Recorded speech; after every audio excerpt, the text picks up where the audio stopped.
morning, kindergarten. Our story this week is If You Could Go to Antarctica.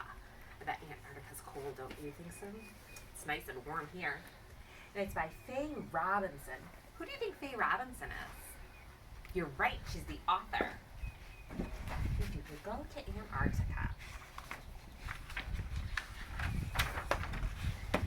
If you could go to Antarctica, you'd have to travel from the tip of South America. You travel for days in a boat over rough, stormy seas. Antarctica is a huge continent at the South Pole. So you have to start here and travel by sea. They say it'd be rough. Do you think that'd be fun? Nope, not like a cruise ship. If you could go to Antarctica, you'd have to be ready for cold weather. It almost never gets warmer than 32 degrees Fahrenheit. In your thickest winter coat, you'd still probably shiver. Antarctica is the coldest place on Earth. I don't know about you guys, but I'm not ready to go back to cold. If you could go to Antarctica, you would probably find snow and ice that almost never melts. On the shore near the sea, the wind can blow 50 miles per hour for weeks at a time. Is that a place you guys would like to visit? I don't know for me. I prefer the beach.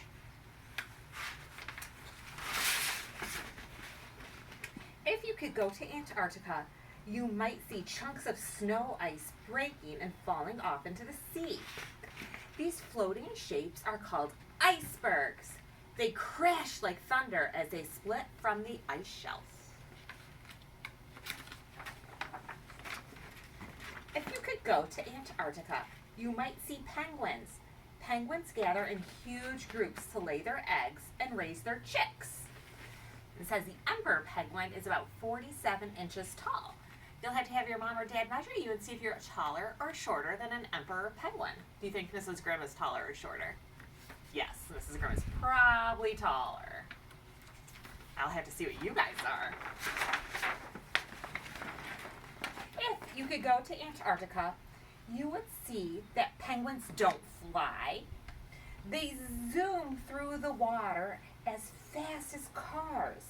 Thick layers of oily feathers keep the cold water away. Penguins slide across the ice on their bellies.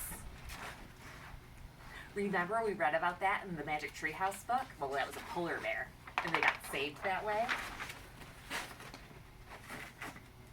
If you could go to Antarctica, you might see seals. Seals live in the ice-cold waters. A thick layer of fat called blubber keeps them warm. Seals come up to land or solid ice to have their pups. Mothers have to teach their pups how to swim. Seals have large eyes that allow them to see above and below water.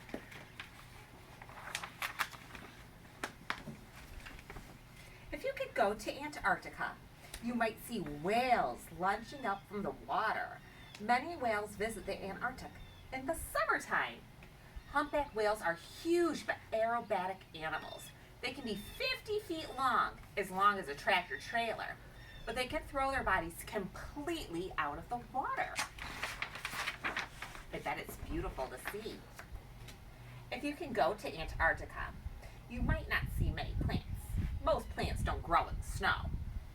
In some places along the coast where the snow melts, green mats of moss and grass sprout from the rocks.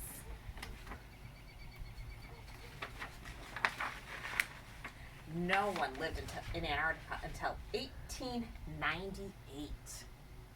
If you can go to Antarctica, you might see scientists at work.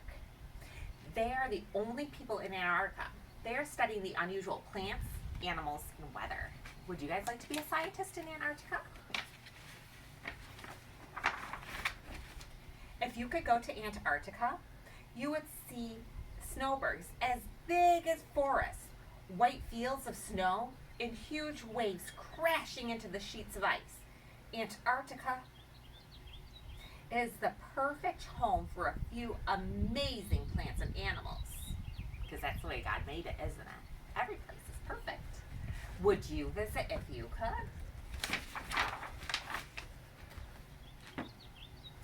Would you guys visit Antarctica? If you could, raise your hands if you would. I don't know if Mrs. Grimm would. Maybe that could take you guys. All right. Have a great day. I love you all, and I miss you so much. God's blessings.